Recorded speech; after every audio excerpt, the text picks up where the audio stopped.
ti ke një shtëpi dhe ju a lë disa njerëzve me besim, me mirëbesim në përdorim dhe i thua vetëm më mirë mbani dhe nuk do t'ju marr qira. Dhe largohesh dhe pas një kohe shumë të gjatë ti gjykon që shtëpia ka nevojë për një ndryshim, për një rregullim. Dhe has në një qendres nga njerëzit të tipit që si do ta ndryshoke ti shtëpinë pa na pyetur ne, po ne kemi mbajtur me thonjë këtë shtëpi. Dhe ti thuaj që po shtëpia është e imja dhe nëse unë gjykoj që do ta ndryshoj, nuk më ndaloni dot ju. Dhe nëse nuk bashkëpunoni, normalisht do duhet dhe ta lini shtëpinë. Dhe aty ti bëhesh armik, sepse njeriu e ka shumë kollaj të përvetsoj diçka që nuk i takon.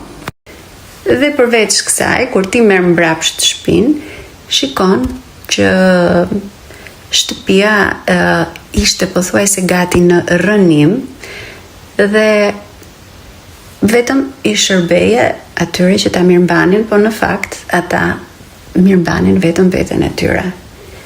Dhe thua që mirë të më bëhet, sepse mirëbesimi është vetëm për budalla.